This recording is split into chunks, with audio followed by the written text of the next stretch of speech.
तो आइए जानते हैं कि क्या नेहा की दर्द भरी कहानी है। उसकी शादी के लिए अच्छे लड़के की तलाश कर रहे थे। तभी नेहा के मामा ने एक लड़के के बारे में बताया। उन्होंने कहा कि लड़के का नाम राहुल है और वह किसी कंपनी में मैनेजर के पद पर है और महीने के 65,000 कमाता है। नेहा के माता पिता ने लड़के की फोटो देखी तो उन्हें लड़का पसंद आ गया। जब नेहा की मां ने नेहा को लड़के की तस्वीर दिखाई तो नेहा ने कहा, जब आप दोनों को लड़का पसंद है तो मुझे भी पसंद है। अब लड़का और लड़की वालों के परिवार ने मिलकर शादी की तारीख तय कर दी। इधर नेहा के माता पिता बहुत खुश थे कि उनकी बेटी की शादी एक अच्छे घर में हो रही है। पूरे धूमधाम से नेहा की शादी हो गई। कुछ दिन तो नेहा को अपने माता पिता और अपने घर की बहुत याद आई। नेहा की शादी के अब 3 महीने बीत गए थे।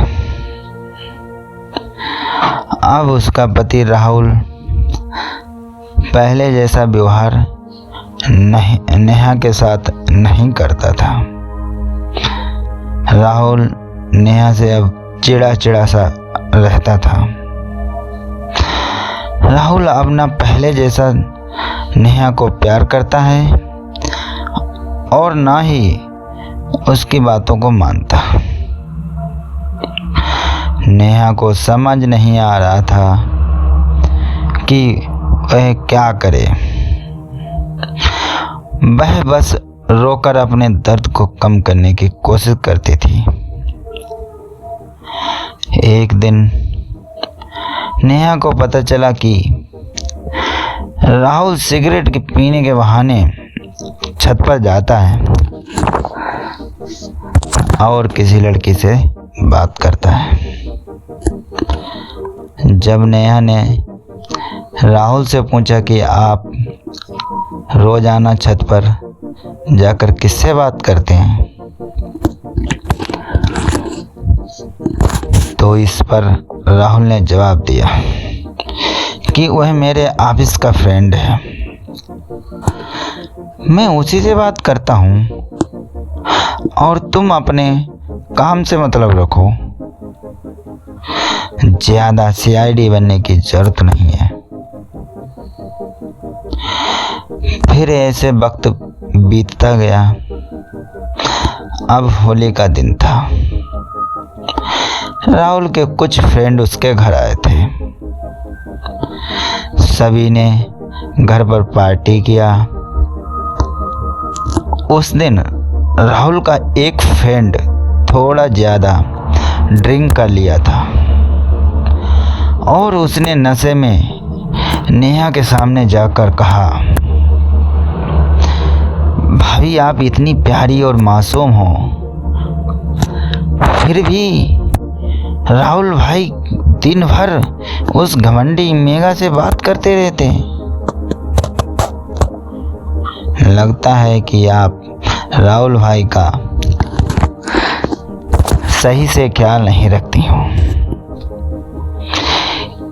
यह सुनकर नेहा का शक अब हकीकत में बदल गया और अगली सुबह जब नेहा ने राहुल से पूछा कि ये मेघा कौन है और आपकी क्या लगती है, बताओ मुझे, तो राहुल ने कहा, मैं तुम्हें क्यों बताऊं। नेहा ने कहा, मैं बीवी हूं आपकी। फिर राहुल ने कहा, देखो तुमसे पहले वह मेरी लाइफ में आई थी। फिर नेहा ने कहा, तो फिर मुझसे शादी क्यों की आपने?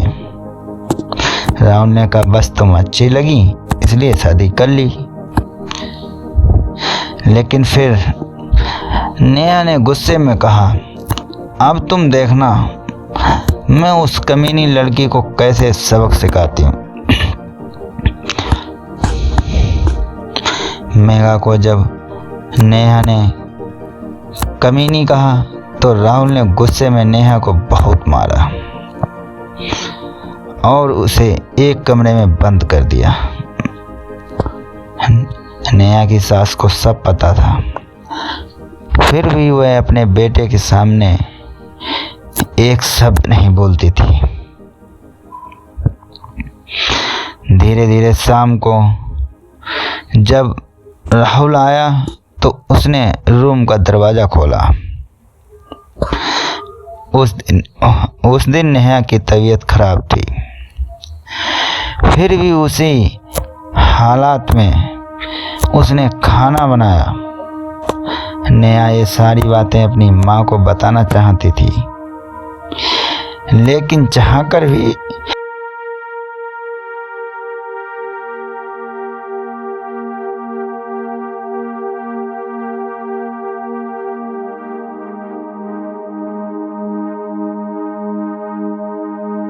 कि वह जानती थी कि अगर उसके माता पिता को ये सब पता चलेगा वे कितने परेशान हो जाएंगे, बहुत दुखी होंगे। राहुल ने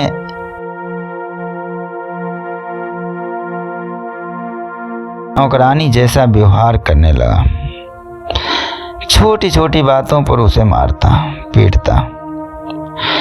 नेहा अब धीरे धीरे डिप्रेशन का शिकार होने लगी, तबीयत खराब होने लगी, उसके दिमाग में गलत ख्याल आने लगे। अब ना वह समय पर खाना खाती और ना ही किसी से बात करती, धीरे धीरे बीमार होने लगी। आखिरकार एक दिन इन सब से परेशान होकर नेहा ने रूम में फांसी लगाकर आत्महत्या कर ली। नेहा ने आत्महत्या का कांड किसी को नहीं बताया, लेकिन उसकी सास को सब पता था कि नेहा ने आत्महत्या क्यों की। दूसरी तरफ नेहा के माता पिता का रो रो कर बुरा हाल हो गया। फिर नेहा की मां ने पुलिस को आत्महत्या का कांड उसके ससुराल वालों को बताया। पुलिस वाले राहुल और उसके माता पिता को ले गए, लेकिन पैसों के दम पर कुछ ही दिनों में राहुल और उसके माता पिता जेल से छूट गए। एक बात हमेशा याद रखिए कि जीवन में अक्सर अच्छा दिखने वाला इंसान अच्छा नहीं होता है, उसके अंदर कहीं ना कहीं बुराई छिपी होती है और वही बुराई किसी की जिंदगी बर्बाद कर देती है। कुछ ऐसा ही नेहा के साथ हुआ। मैं कहना चाहता हूँ कि कुछ लोगों के माता पिता जब अपनी बेटी की शादी करते हैं तो पैसे वाले घर को ज़्यादा महत्व देते हैं कि लड़का अमीर खानदान से है। उनको लगता है कि लड़का ज़्यादा पैसे कमाता है तो उनकी लड़की खुश रहेगी। लेकिन सच्चाई ये है, ये ज़रूरी नहीं है सिर्फ पैसे से ही खुशी नहीं मिलती। इंसान अच्छा होना चाहिए, पैसे थोड़े कम ही हों पर इंसान अच्छा हो तो पूरी जिंदगी सुकून से बीतेगी। मैं राहुल जैसे लड़कों से कहना चाहता हूँ कि शादी एक पवित्र रिश्ता है, इसे पूरी जिम्मेदारी से निभाओ। एक लड़की अपना घर परिवार छोड़कर हमेशा के लिए तुम्हारे पास चली आती है और फिर भी अगर उसके साथ गलत करते हो तो तुम बहुत ही गिरे हुए इंसान हो। अगर किसी से शादी करते हो तो पूरी तरह से उसे निभाओ, पूरा प्यार दो, पूरा समय दो। और अगर नहीं निभा सकते हो तो शादी करके किसी की ज़िंदगी बर्बाद मत करो। वैसे आप सबको क्या लगता है कमेंट में बताओ। अगर आपको मेरी ये सच्ची घटना पर आधारित कहानी अच्छी लगी है तो मेरी कहानी को लाइक और शेयर करें